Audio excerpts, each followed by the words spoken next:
So uncomfortable. I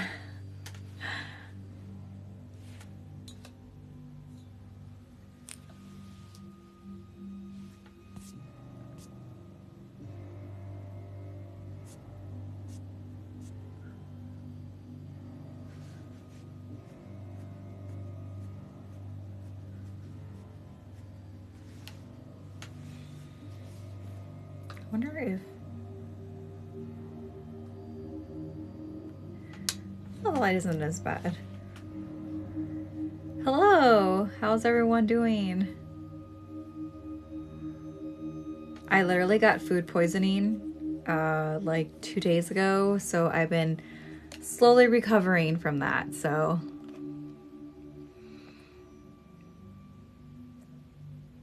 Getting sick right around the holidays. I feel like a lot of people have been getting sick around this time too, so I just happened to get food poisoning. What a fun time.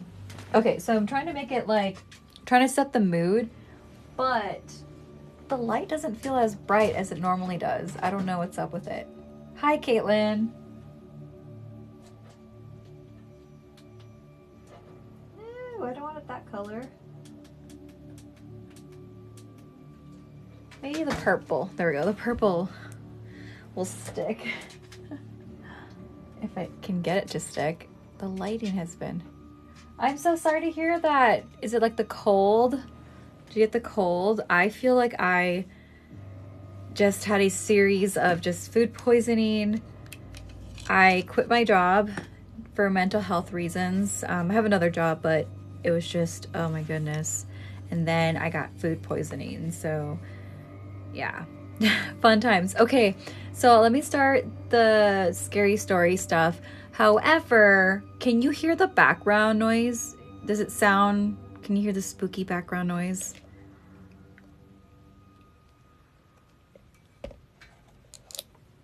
Okay, let's see. I think I read that one to you guys last time.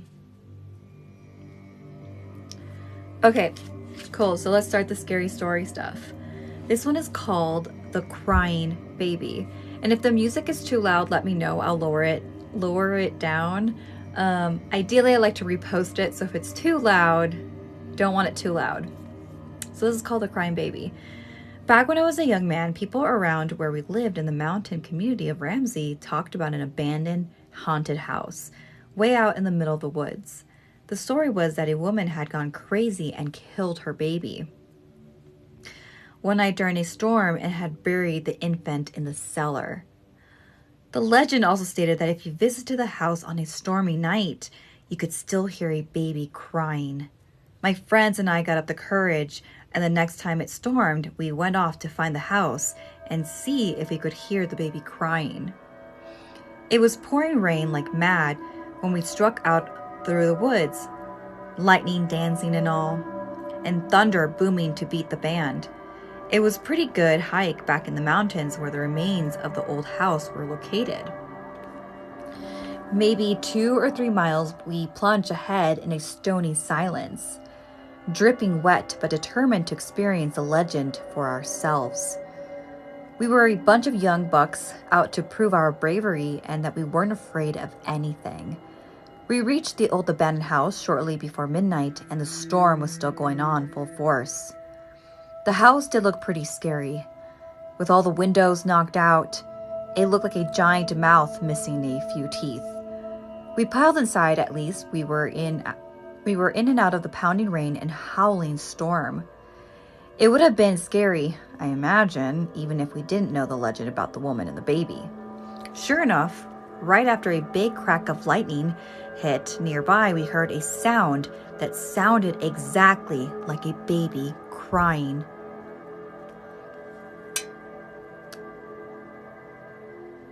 Sure enough, right after a big crack... Okay, sorry. All the hair stood up on my neck, and I'll never forget how lonesome and pitiful the crying sounded. There were 7 of us boys all together, but when the baby started crying, it was easy to see who the cowards were. 4 of the fellows ran off into the night as fast as their legs could carry them. Myself and 2 other guys stayed behind. I'll admit, I was scared, and I know the others who stayed were scared too, but we were determined to see if we could locate the source of the crying. I kept telling myself that maybe it was a cat or some type of bird, and maybe we just thought it sounded like a baby because that's what we wanted to believe. We looked over the entire house top to bottom, but were unable to find the source of the crying baby. When we finally got up, we gave up and left. We were just as mystified as before, perhaps even more so. We were never able to go back and look again. About a month or two after our little expedition, the house was struck by lightning and burned to the ground. After that, I never heard any more reports of the crying baby. But I know for a fact that there was something strange, for I heard it with my own ears. Okay, let's see. Yeah, they're so nice. Yeah, tell me what happened with your great-grandmother.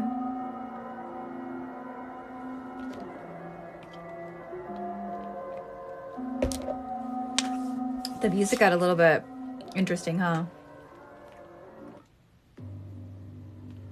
Okay. So, this one's another one. I feel like I keep moving the dang... This one's called Strange Things in the Woods. That's the book. I was like, wait, what am I eating? This is like a Vanilla Sky from Jamba Juice. Okay, I'm literally having like poison food brain right now. I can't even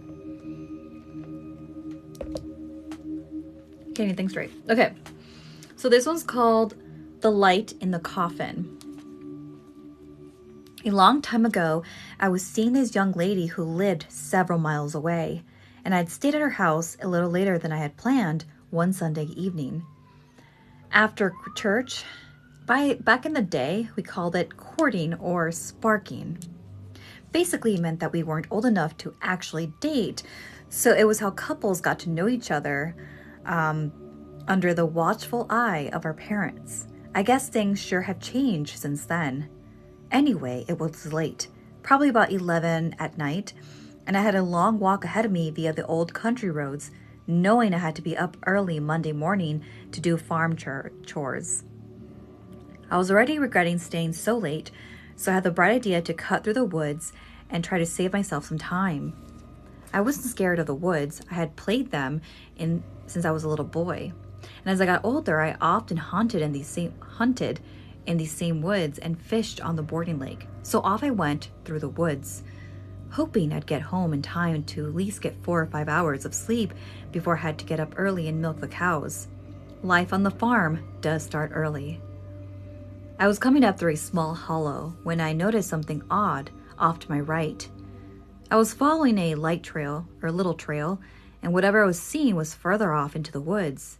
As I got closer, I saw what appeared to me to be a glowing coffin, like a glowing light inside. Well, needless to say, it shook me up pretty badly. I was so scared that I just started running. I ran through some bars, tripped over the rocks and roots, you name it. And I either plowed through it or fell over it. By the time I got home, I was a mess, scratch, cuts all over, bleeding, and so on. I had even torn the knees out of my good Sunday pants. I was still so scared of what I had witnessed that I was sweating and shaking all over. I almost hate to admit it now, but back then, most of my family were very superstitious. Not so much my dad, but my mother was extremely superstitious. And I guess it rubbed off on me. I was sure that I had witnessed some strange omen that foretold my death. Still, I was scared, silly, and with tears on my cheeks. I hesitantly wakened my parents and told them what I had seen. As expected, my superstitious mother started panicking and crying, thinking that I or someone else in the family was a goner for sure. My dad wasn't happy at being woken up, but he dragged himself out of bed and started getting dressed. Like I said, he wasn't very superstitious and wanted to put an end to this before the whole house was in uproar. I didn't want to go back out and was already sure I wouldn't last through the night, but my dad prevailed, and as soon as we were back out in the woods retracing my route, before long, we reached the area and I saw the slowly blinking light. My heart began to race. I knew it was real for now. My dad left me on the path and ventured closer. Suddenly, he let out a loud laugh. Now this kind of shocked me. Even more, how could he find this funny? Still chuckling, he called me over, assuring me everything was going to be okay. Reluctantly, I joined him.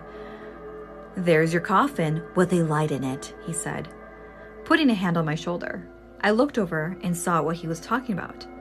On the ground was a half-rotted log with a firefly caught in the spiderweb inside it. Boy, did I feel foolish. To this day, I'm no longer superstitious, despite being raised away by my mother. My father has passed on now, but I will forever be in his debt for going back out in the woods with me that night. If he hadn't discovered it was just a lightning bug covered in a spiderweb in a half-rotted hollow log, I probably would have died of fright. That was different than what we mostly read on here. Okay, I'm missing all the comments. Oops. I've seen scarier ones. I saw Justin Bieber, Never Say Never. Okay. Yeah, I love the music too. Thank you.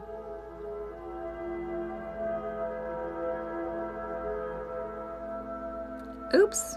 I keep pressing things I'm not supposed to.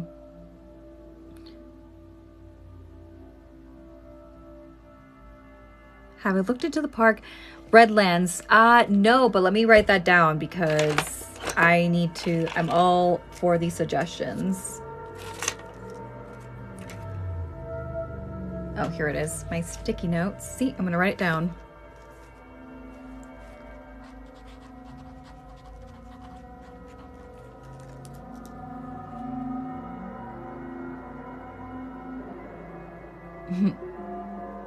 Merry Christmas. Thank you. Hi. Hi, Stephanie. Thank you. I need to do a touch up. Awesome. I'll look into it. The travel episode.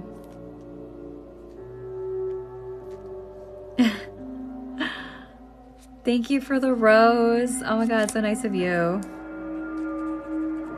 Okay, it keeps going down like this interesting like sound, and I feel like we're like traveling through like a radio. Hi, Christina.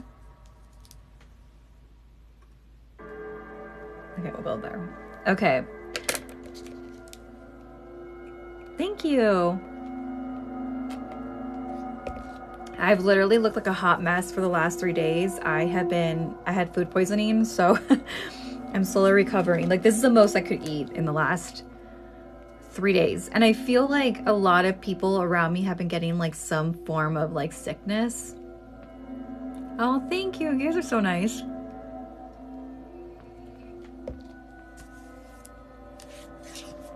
Okay, let's see. So this one is called Bigfoot in the Fentress County. So one of my distant cousins inherited a large farm in Fentress County, Tennessee. I hope I'm saying that right. He worked as a banker in nearby Knoxville, but liked to play farmer, as I called it, on the weekends. Through the week, he hired me to be the caretaker, and my job was to feed and water the livestock, which was comprised of several hundred head of cattle and a few workhorses. One weekday evening, a fellow who lived on a nearby farm had cut his leg very badly after a mishap with a chainsaw. Ooh. He called for an ambulance, and I heard it coming down from the common gravel road that the farm shared. He cut his leg fairly deeply, and the ambulance crew decided to transport him to a local hospital several miles away. When the ambulance had first arrived, they were running lights but no siren. On the way back out, however, they had the siren going on as well.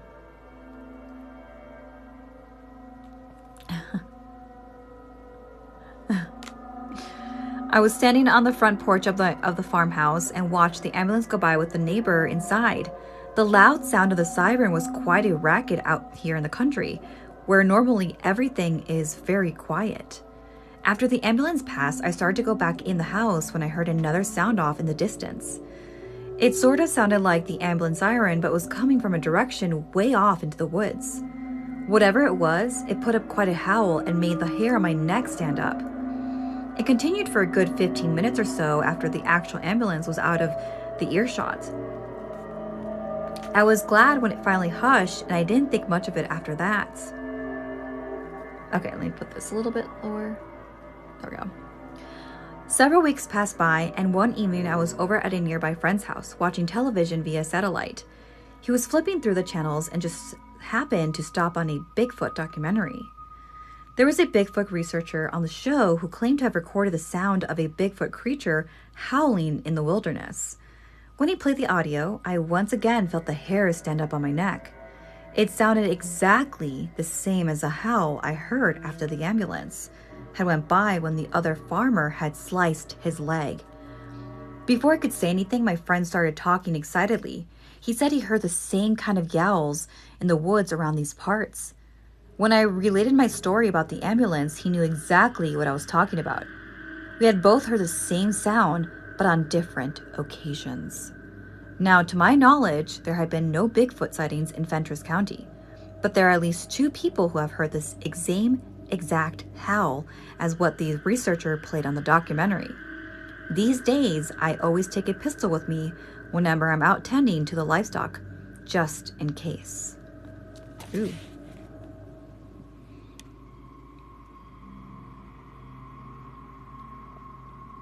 So I'm reading stories from Strange Things in the Woods, and no, I don't work at Ulta.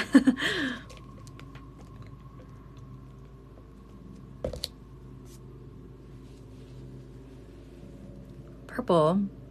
What's purple? Oh, that's fun. You said purple, but the purple washes out very easily. So I switched to more like a teal green, but well, actually it's a whole story on that. So originally I had purple. Well, actually no, I had teal, but then I did like a pilot thing, like show for this unexplained YouTube series on Truly. There's also a Snapchat series because they felt like the green would like blend in with the green screen. And then I dyed it teal for like the show, the Halloween special on the CW. And then I kept it green because I did more episodes for that show, so to be consistent. But I do want to dye my hair. So yeah, it's been a whole crazy ride with my hair. Okay. Yeah, feel free to share your stories on here.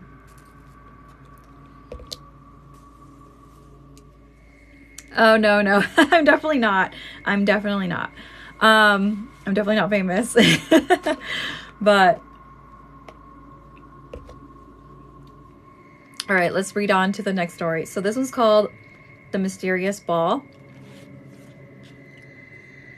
So back when I was a boy, there wasn't any such thing as the school bus out in the country. If you went to school, you had to walk. Some kids had it better, some had it worse. But I lived about 3 miles from school if I took the gravel road. On this particular spring day, when school ended instead of walking back via gravel road, I decided to go through the woods. In my mind, I considered it a shortcut. But in reality, it was probably even further, especially the route I took. I had a slingshot that I carved myself, and I wanted to see if I could find anything to shoot at in the woods on my way home. So I was just ambling along, taking shots at birds, trees, whatever, but soon ran out of stones. With no ammo, I figured I might as well head on to the house. As I walked through the small clearing, I heard something coming through the woods off to my right flank. Since I was getting close to home, I thought it might be my brother. He was already finished with school and worked at a nearby sawmill, and he often walked home through the woods. I called out his name, but got no response, although the noise continued getting closer. And all of a sudden, something I can only describe as a giant ball about 5 or 6 feet high rolled up on top of some small pines and came to rest. I couldn't tell what it was made of, but it was perfectly round and seemed to be blue and white stripped like old-time overalls. As I stood looking at it, it was as if it was noticing me, and then it rolled slowly backwards, out of sight. The pine trees snapping back into place and hiding it from view. Again, I thought my brother might be trying to scare me, so I called out his name. Again, no response, but I could still hear the ball, or whatever it was, rolling around in the bushes, although it stayed out of sight. I was pretty scared at this point, so I took off running in the direction that I knew would lead me to the gravel road. I had enough adventure in the woods at this point. Once I reached the gravel road, I didn't stop running and ran all the way to the house. When I got there, my brother was sitting at the kitchen table finishing dinner. So there was no way whatever I'd seen could have been him. I had no idea what it was, and I never saw it again. It appeared sentient, as it had rolled backwards after seeing me. I don't guess I'll ever know what it was. Oh, what the heck? What was that? What was that ball?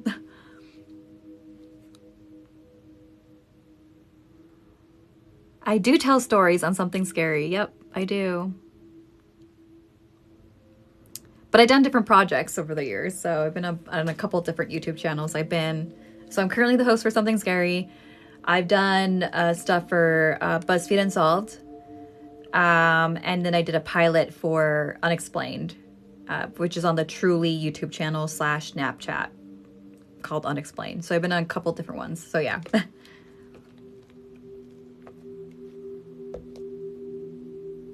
Something woke me up because my bed was shaking. It was like an earthquake. That day, there was no earthquake. I'll never forget that day. Ooh, yeah, something shaking. Oh my God. I've always so whenever I watch these paranormal, haunting shows, it's always eerie when people describe their bed moving or the blankets being ripped off of them. And I don't know, I feel like if I had that experience, I would be super scared, but I know myself and I would probably be like, oh, it's just like my cat or an earthquake.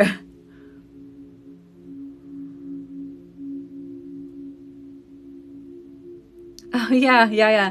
I feel like there's some people that are slowly noticing that I am the host for Something Scary. Oh, thank you, Jesselina. Sorry if I mispronounced your name. Okay, so here's a short one. This one's called The Piper in the Park. Big Ridge State Park is located in eastern Tennessee, not too far from Nora's Dam area. I've been to the park on many occasions and had hiked all of the available trails and taken in the sights. There are many legends about the park, including a ghostly dog, a phantom horse, and even human apparitions at the old grist mill. I've never experienced any of the hauntings, but I have heard what they call the piper. The piper is usually heard in the park in the summertime, just after sundown. It sounds like someone trilling tuneless notes on a flute, or perhaps a penny whistle. The sound is certainly eerie, and it will give you goosebumps for sure. I've had people try to explain that it's just someone practicing their playing in the park, but the fact of the matter is that it had been heard for many decades. If you want to hear it for yourself, go into the park some summer evening and park in the lot down by the old grist mill. Roll your car windows almost all the way up. I don't know why, but you can hear the sound better if the windows are just slightly cracked instead of being all the way down, and just wait. Many people have heard the piper, but no one has ever solved the mystery of this seemingly paranormal happening. All right, someone lives in Tennessee. Let me know. Oh, thank you.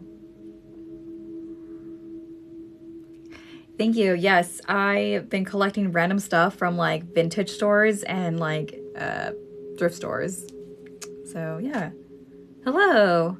Stuff the mannequin. The mannequin is from one of my really good friends. She styled a wig for me one time, and I really liked that she drew a face on it and kept it. So there's that.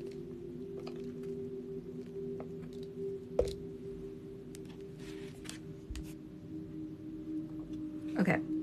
So this one's called Angel Hair. There is a lot of haunted places here in California. The only thing is that, I mean, I feel like I would go to all these places in Colorado, but moving to California, I'm like, I'm more scared of like some of the people out here. Hi, Jessalina. Did I say it right?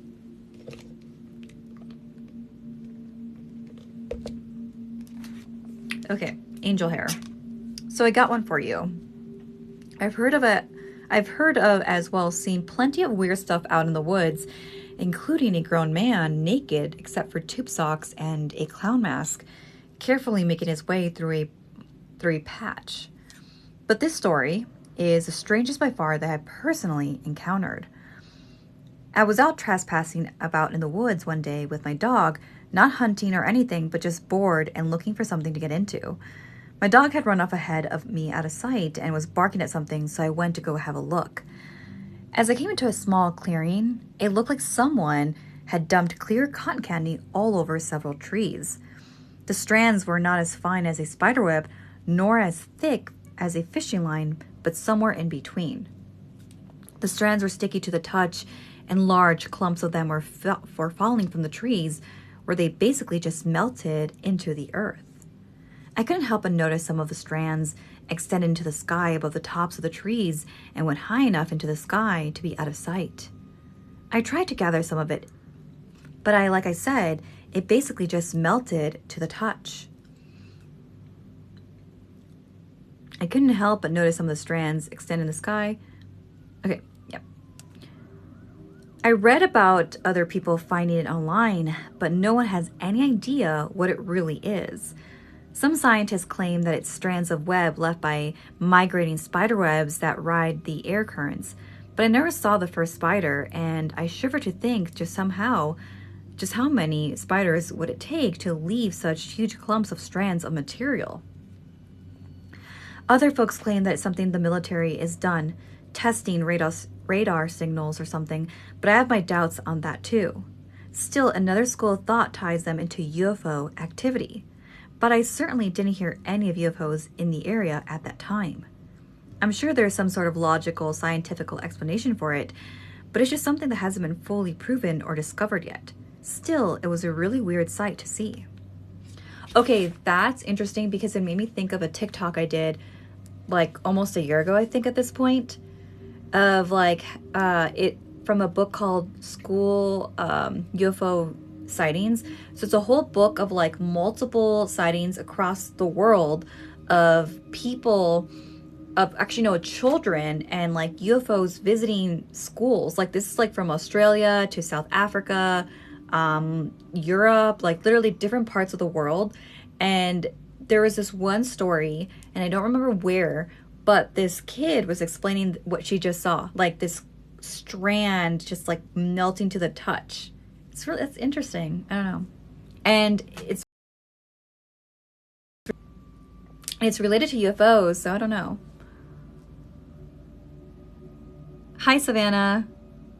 I feel like hauntings, there's so many different types of hauntings. There's like residual energy, there's like intelligent energy, there's a poltergeist activity. And I think that like California, and I can't speak for all of California, but I will say for Southern California, specifically Los Angeles, there's so many people that come to this city with like high hopes and expectations. And also like there's a lot of crime out here as well, like violent crimes have happened out here. So I feel like if there is hauntings, there's probably a lot of hauntings due to attachments of locations and unresolved traumas in the afterlife, and also just people, you know, being brutally killed out here. So that's kind of like my theory on that. Okay, so that's really interesting though about that. About the whole strand of hair thing. Now I want to go down the rabbit hole of like hair strands or angel UFO hair strands, because that's interesting how they're tying that back up to UFOs.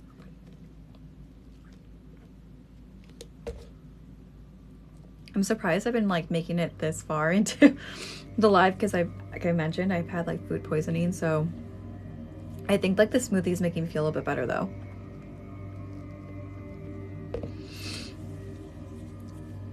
So I went to like this revolving sushi place, and I usually go there like on an occasion, not a whole lot, but on an occasion, and I love it. And I got food poisoning from sushi. Like, it's like the worst. I have done UFO stories in the past. Whenever they come up, I was doing like a whole schoolyard thing, and I reposted some of those videos recently. But yeah, I try to do a combination of like cryptids and ghosts and stuff. But yeah. Okay, cool. So this one is called Phantom Horses. When I was in 6th grade, my family and I moved into an old farmhouse on the edge of some deep woods in Arkansas. Not Arkansas, right? Arkansas? Arkansas. I'm sorry, guys. Like, I know I say it weird. Not long after moving in, I began hearing strange noises outside at night when I was trying to go to sleep. It sounded like horses galloping by the woods back behind the house. I told my mother and father about it, but they just kind of laughed it off, and attributed it to me getting the jitters from never having lived out in the country before. Still, I know what I heard, and I was sure it was the unmistakable sound of hoofbeats. One day while exploring to the woods, I found a small cave quite a ways out from where we lived. There were initials and dates from the 1800s scratched into the walls. I visited the cave on several different occasions into the woods over the years, but always left after becoming frightened. I wasn't sure about it or what scared me, other than being a kid with an overactive imagination in a cave deep in the woods. We eventually moved away, going up north so my parents could find work, and I forgot all about the hoofbeats and the caves. Years later, all grown up, I was watching a documentary about ghosts and Civil War hauntings. And there, believe it or not, was the old farm we had lived on. My eyes almost bugged out of my head. The man they were interviewing said that some of the bandits had come through the area and were cornered in the woods nearby. They were holed up in the very same cave I used to play around, and were subsequently caught and executed. When they had tried to flee on their horseback, he continued that on some nights, people claimed to still hear them on their horses, galloping through the woods to the deadly fate that awaited them. I'm sure glad I didn't hear the legend when we lived there, or I would never have gotten any sleep. It gives me shivers now, and I can still hear those horses galloping through the woods in my mind. Oh, that's scary. Now I must get down the rabbit hole of Civil War hauntings and caves. Okay, so yeah, documentary Ghost and Civil War hauntings.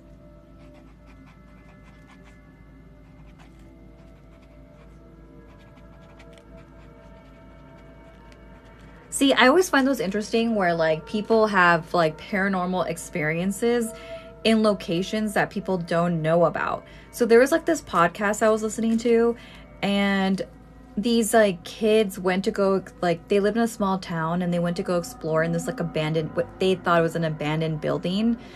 And it turns out that like this tragic fire had happened there, and they tried to like at one point make it into like a firehouse or something like that. Yeah, seeing like a Civil War. But that's interesting though. Like I'm kind of curious now to like look more into that. Like what cave would that be? Assuming that this is like a real story and all, you know?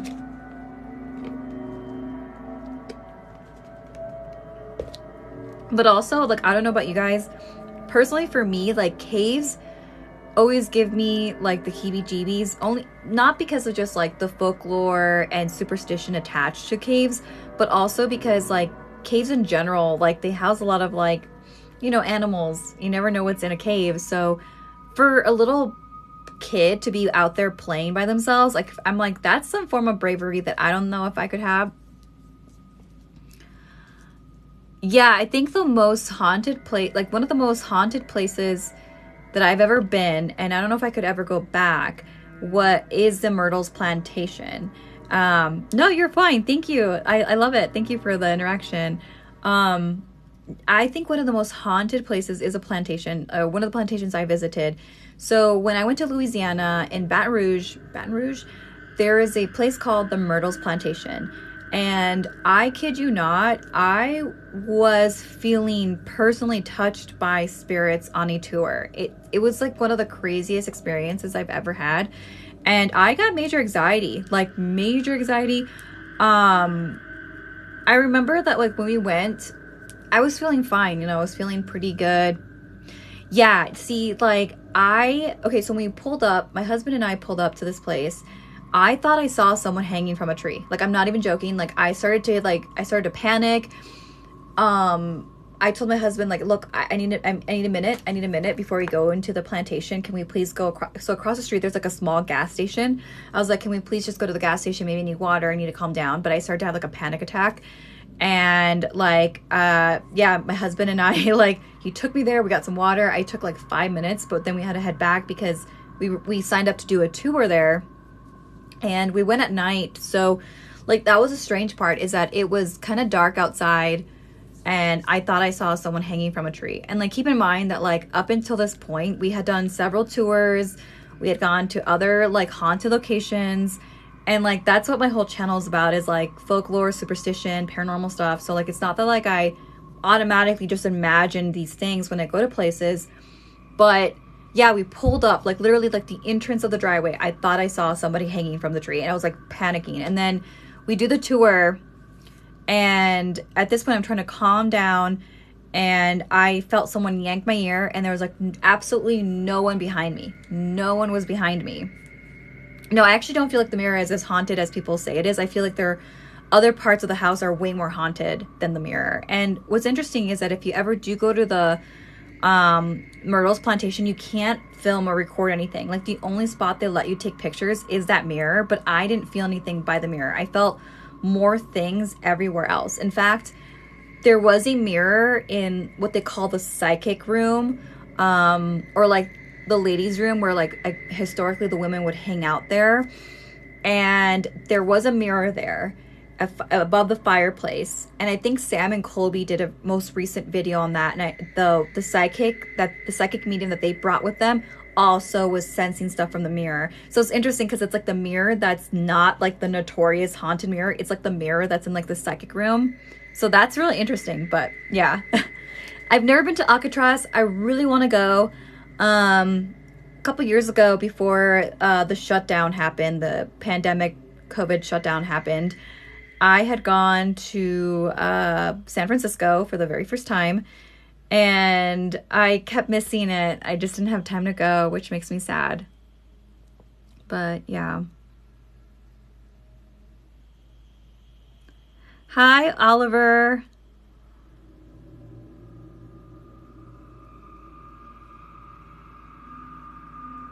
What? But yeah, so definitely would love to visit the Alcatraz one day. Who knows? Who knows? I mean, I live in California now, so why not, right? Okay. So I've gone to the Queen Mary. I love the Queen Mary. Been there. And I've officially gone to 2 haunted ships. I've gone to the Queen Mary and the Lexington. It's a World War II ship in Corpus Christi, Texas. So yes, the Queen Mary, there's definitely some spots where I kind of felt some energy there. I will definitely say the Lexington, though, way more haunted than the Queen Mary. I felt the energy there way more haunted. Nope. Yeah. But I would love to go. I think it's closed right now, if I'm not mistaken. The Queen Mary is closed. Prospect Park. Yes, Prospect Park. I've been to the Stanley Hotel. So with that, I've been there several times. Several times. I lived in Colorado for like 10 years. And I would just take spontaneous trips out there. I will say that I've never had like I think I've had maybe 2 haunted experiences there. So the first one, like, I don't know how to feel about it. So this is back when I was like not a believer of like the paranormal, of like ghosts or anything like that. I was still kind of like in the in-between phase. So I really don't know. So what happened is, I went there at the time with like a friend of mine, and this friend was like a skeptic, like did not believe in anything paranormal. They're just fine. No ghosts or anything. So we went there and we walked around. We didn't do a tour, we just walked around. This is like before they were less strict. I feel like now they become more strict with people walking around. And there was, I think, was it the second floor? It's like the second floor or the third floor in the main Stanley building. It's right by like the little coiled stair area. And I remember that like whenever we would, it's almost like it felt like it was a game. Whenever I would turn and start walking towards my friend, the door behind me, so there's like a door that's attached to like a little porch. And whenever I would turn away, like the door would open and shut like really fast. And at first I'm like, it's probably the wind. It's just a wind, right? Like it was weird, but it kind of felt like Looney Tunes style where like whenever I would turn away, it would slam really fast. And then I would look at it and it would immediately stop. I don't know what it was. Like it was weird. So I went to the door and we tried to like see if it was locked or anything like this.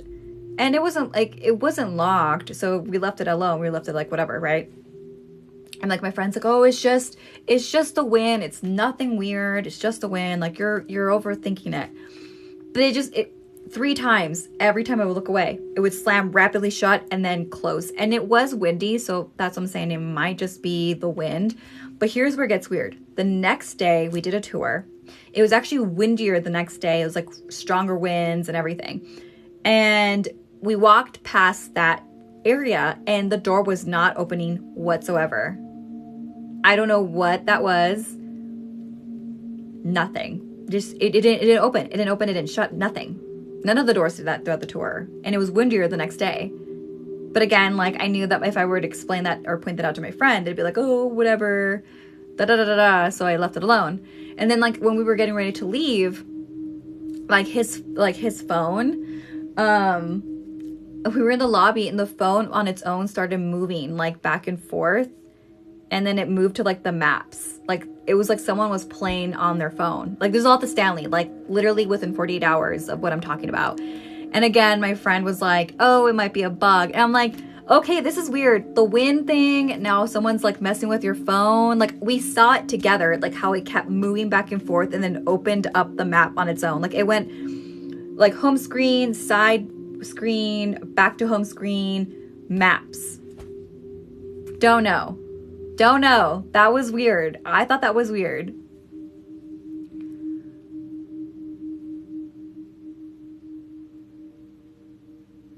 Okay. So one of the first ghost videos ever filmed was in Prospect Park, Redlands. Okay, yeah. It's where a big figure peeks out the door frame. Let's see if I can take a screenshot of that. With my face.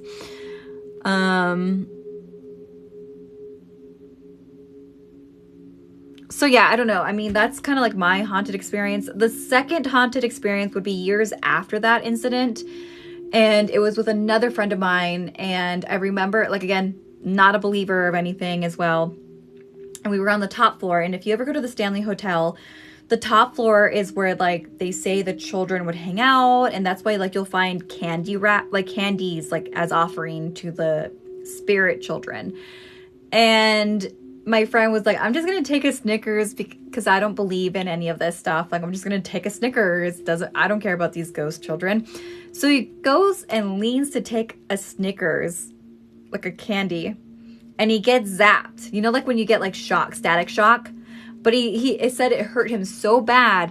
And I remember like he got zapped so bad that he like fell on his bum and like was like scared. He's like, oh my God, I almost fainted. I'm going to run. And he ran downstairs. Like he was like spooked out by that. But still, he says it wasn't like paranormal or anything. But it's like, well, if it's not paranormal, then why did you get scared?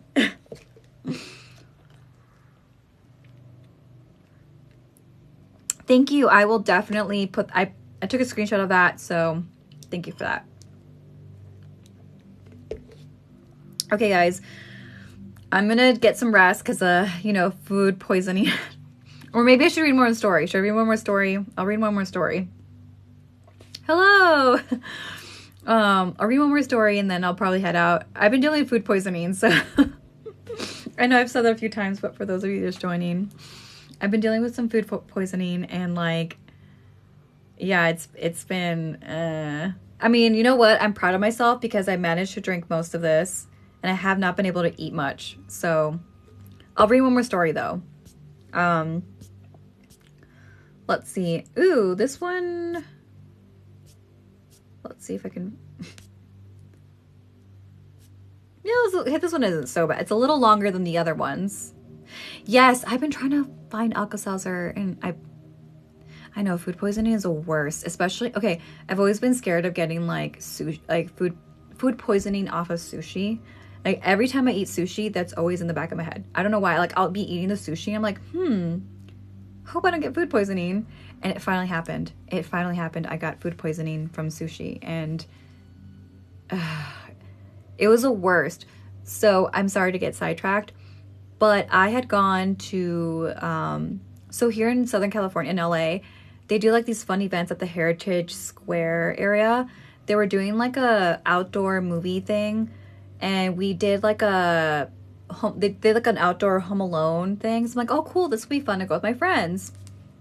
Oh yeah, my YouTube is, if you go to my bio and you click on like what looks to be like the Instagram logo, it should give you the option to click on either Instagram or YouTube. But other than that, you can just search Stephanie Strange, like my name, without the underscore.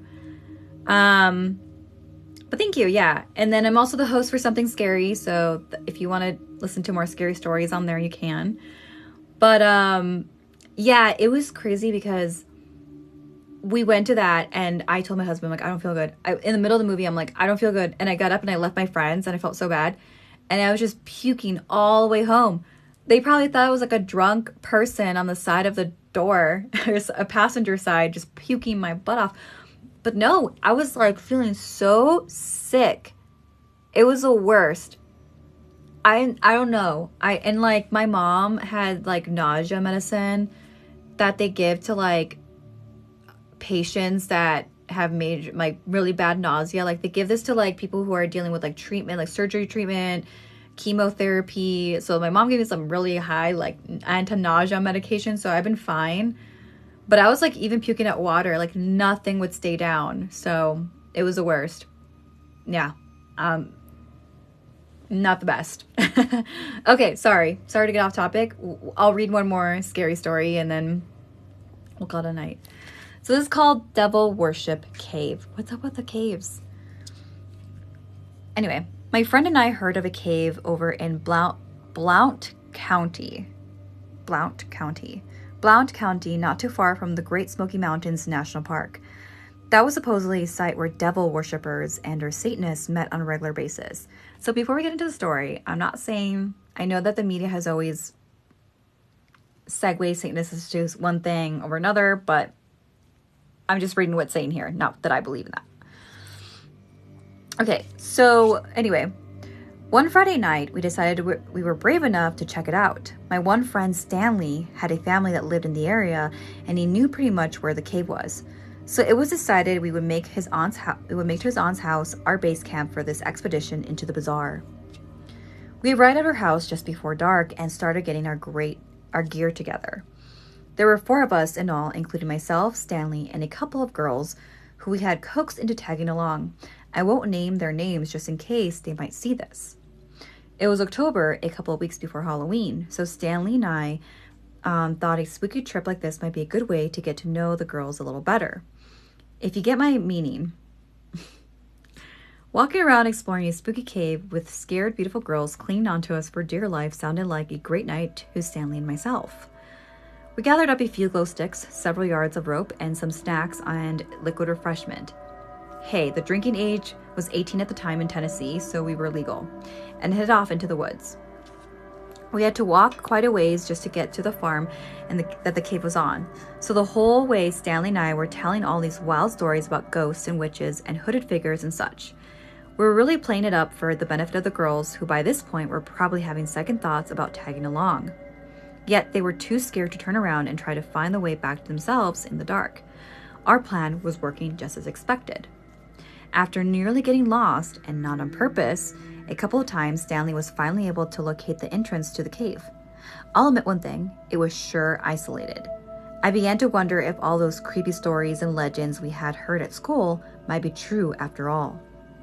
We cracked our glow sticks and ventured inside, the girls clinging onto us as planned. Once inside the cave, much like a labyrinth, with all kinds of twists and turns, one of the regular nicknames I had heard the cave called was Rescue Squad Cave. I heard the cave called, due to all the people who had allegedly gotten lost inside over the years. And it was easy to see why. Every passage seemed to look just alike. Shortly, we saw some light ahead, and when we stepped around the corner, we found evidence of some kind of strange ceremony. There was a large pentagram drawn on one wall of the chamber, along with other strange symbols. There were candles that were still burning sitting on either side of the pentagram. We stood quietly and listened for the sound of anyone else moving around, but the silence was deafening. We slowly and carefully turned around and started back the way we had come in. After a couple of false starts, wrong turns, and almost stepping off a huge drop-off, we finally made our way back out of the cave entrance. Outside, we could hear what sounded like chanting begin to echo from inside the cave. Although Stanley and I were spooked, we were doing our best not to show it. By this point, the girls were begging us to leave. So it was decided. It was past time to leave. That was my one and only trek to the Devil Worship Cave, and as far as I know, neither Stanley nor the girls understandably ever ventured back. At least we were able to confirm all the tales we had heard in school were true, and were smart enough to realize there are some things and places better left alone. Yeah, I guess. I don't know. I feel like that wasn't enough to assume, right? Or am I just... I don't know. Whatever. Okay, so that's it. I'm gonna get some rest because I'm already feeling like blah again. But if I don't get to talk to you guys between now and Christmas time, Merry Christmas, Happy Holidays, or whatever you celebrate. I hope you have a good holiday. Get some good food and gifts. And I'll try to go live again because I'm a big believer that like Christmas is all about like scary stories. Come on, Christmas Carol. You know what I mean? You know? So I'll try to be on again to fulfill the spooky, scary stuff for the holidays. So yes. Hi, Glitcher. But yeah, I'm going to try to just get some... I've been sleeping all day and I feel like blah again. So again... Get some rest. Hopefully no one gets sick. I'll talk to you guys later. Bye.